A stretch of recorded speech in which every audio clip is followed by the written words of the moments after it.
नमस्कार दोस्तों, मॉम्जिंग इंडिया में आपका बहुत बहुत स्वागत है।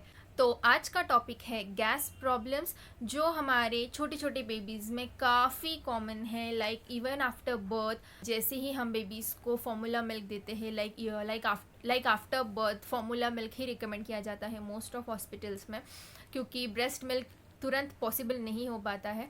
तो ये मिल्क एंड ऑल को बेबीज़ यूज टू नहीं होते हैं। ये सब डाइजेस्ट करने के लिए उनके स्टमक को हैबिट नहीं होती है, जिससे क्रिएट होते हैं ये गैस प्रॉब्लम्स। एंड ये बहुत ही कॉमन है स्टार्टिंग के इनिशियल डेज में बच्चों के लाइफ के। तो मोस्ट ऑफ बेबीज़ जब बहुत रोते हैं तो उनके दो ही कारण होते हैं। एक तो उन्हें या तो भूख लगी है, एंड सेकंड होता है गैस प्रॉब्लम्स। तो आज हम देखेंगे कि इनसे कैसे फटाफट निपटा जाए, जो मैंने अप्लाई किए हैं मेरे बेबी के लिए एंड जो मुझे काफ़ी यूज़ रहे हैं। लाइक मेरे बेबी को कभी भी मुझे कोई भी मेडिकेशन एंड ऑल देने की ज़रूरत नहीं पड़ी। तो नंबर 1 है तेल मालिश यानी ऑयल मसाज।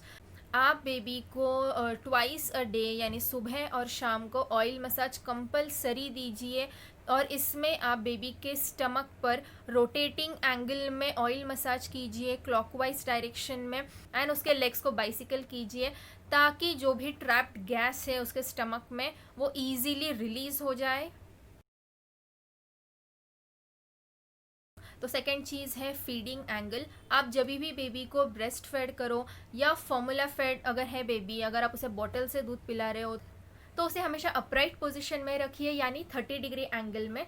तो इससे क्या होगा, आप जो भी बेबी को मिल्क दे रहे हो वो सीधा स्टमक में जाएगा, कहीं पर उसका गैस बनने का चांसेस काफ़ी कम हो जाएगा। एंड अगर बेबी ब्रेस्ट फेड है तो प्रॉपर लैच, आप इस चीज़ का ध्यान रखें कि कोई अगर आपको वो नहीं पता है तो आप कोई भी लैक्टेशन कंसल्टेंट या फिर नर्स को, जो हॉस्पिटल में जो नर्स होती है, उससे ठीक से लैचिंग सीख लीजिए। प्रॉपर लैच बेबी के लिए बहुत ज़रूरी है, उसे प्रॉपर न्यूट्रिशन मिलने के लिए। एंड अगर बेबी बॉटल फेड है तो जस्ट मेक श्योर आप एंटी कॉलिक या एंटी गैस बॉटल्स तो अवेलेबल है ऑनलाइन भी और मेडिकल शॉप्स में भी, तो आप वहाँ से एंटी कॉलिक बॉटल्स ही बेबी के लिए यूज़ कीजिए। एंड येस, खाली बॉटल बेबी को कभी नहीं देना है। Do not allow your baby to suck on an empty bottle. And next चीज़ है burp burp burp. Burp your baby all the time after feed. If you are a breastfed mother, after a feed, hold your baby upright, burp. Again after the next feed, hold your baby upright and burp. Burp करना बहुत ज़रूरी है। उनके पेट में gas जो है वो उनके पेट में जो गैस है वो निकलना ही चाहिए, नहीं तो फिर ये बहुत सारी प्रॉब्लम्स क्रिएट करेगा बेबी के लिए। उसे बहुत अनईजी रखेगा, दिन भर बच्चा रोएगा, आपको समझ में नहीं आएगा बच्चा क्यों रो रहा है।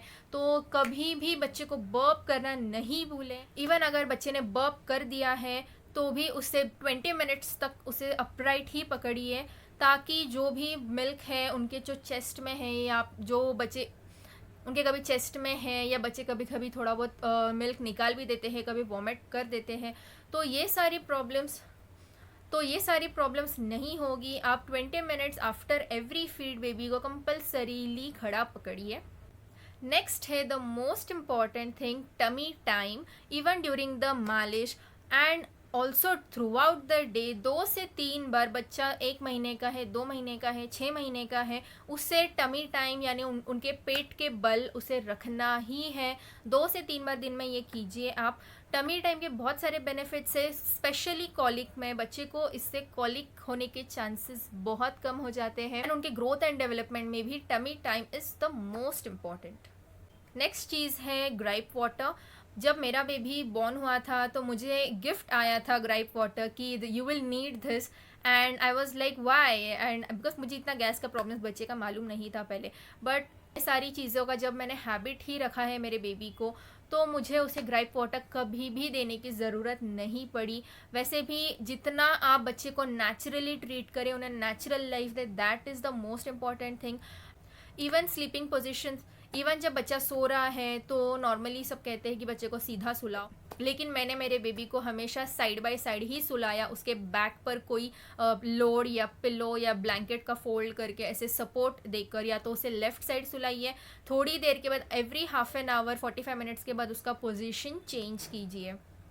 एंड ऑल्सो मेक श्योर जब बेबी सो रहा है तो उसका हेड थोड़ा सा अपराइट टिल्ट हो, तो उसके लिए आप उसके सर के नीचे राई का पिलो रख सकते हैं, यानी ब्लैक मस्टर्ड सीड्स का तकिया रख सकते हैं, जिससे कि उसका हेड भी अपराइट रहेगा एंड उसका सर का जो शेप है वो भी सर्कल रहेगा। नेक्स्ट है एसेफोटेरिया यानी हींग का पेस्ट। बच्चे का गैस तो यू निकल जाना है। 2 चम्मच पानी लेके आप उसमें एक पिंच ऑफ हींग डालिए, उसे गरम कीजिए अच्छी तरह एंड उसका पेस्ट बनाकर, थोड़ा सा नॉर्मल गरम रहा तो आप उससे बेबी के स्टमक एरिया पर लगाइए।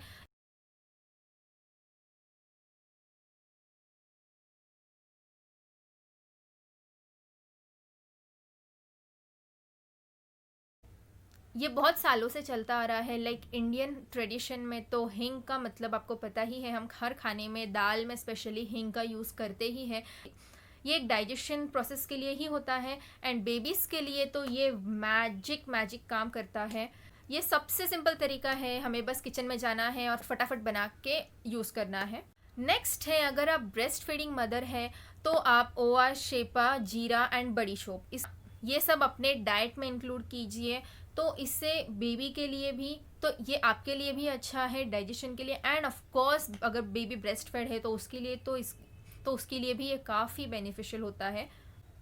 अगर आपका बेबी 6 मंथ्स एंड अबाव है तो आप ओवा, शेपा, जीरा, बड़ी शोप ये चारों आधा कप पानी में अच्छी तरह बॉईल करके एंड वो पानी छान कर अपने बेबी को 2-3 चम्मच भी अगर आप पिलाती है तो भी चलेगा। इससे भी बेबीज़ के डाइजेशन में काफ़ी इंप्रूवमेंट आती है एंड उन्हें गैस होने के चांसेस काफ़ी कम हो जाते हैं। ये रेगुलरली भी अगर आप बेबी को देंगे तो भी चलेगा, सिर्फ स्मॉल क्वांटिटीज़ में दीजिए, ज़्यादा मत दीजिए।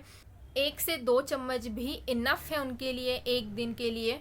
एंड अगर आपका बेबी 10 मंथ्स एंड अबाव है तो आप एक एक पिंच उसके खाने में भी डाल सकते हैं, जैसे आपने खिचड़ी बनाया या ओट्स की कोई रेसिपी बनाई या नाचनी उसे खिला रहे हो तो उसमें भी अगर आप एक पिंच ऑफ बड़ी शोप या एक पिंच ऑफ जीरा या इसका पाउडर करके रखिए, इसे भून कर इसका पाउडर करके रखिए, वो पाउडर भी अगर आप इसे ऐसे खाने में डाल के खिलाते हो तो भी this works very well. Like मेरे बेबी को तो मैंने इसी फॉर्मेट में दिया है सब कुछ जो मैं बता रही हूँ आपको, एंड ये सब मेरे लिए बहुत काम आया है। मेरा बेबी अभी 1.5 ईयर्स है, लेकिन अभी भी मैं उसके खाने में ये सब डालती ही हूँ, तो उसे अभी भी कोई गैस का प्रॉब्लम्स नहीं होती है। तो आई होप आपको ये हमारा वीडियो यूज़फुल लगा हो। अगर अच्छा लगा हो तो लाइक कीजिए, कमेंट कीजिए, शेयर कीजिए काफ़ी मॉमीज़ के साथ, क्योंकि बहुत सारे लोगों को ये सब नहीं पता होता है, मुझे भी नहीं पता था। स्लो एंड स्टडीली मैंने ये सब चीज़ें की जो मुझे काफ़ी हेल्पफुल रही, जो मैं आपके साथ शेयर कर रही हूँ।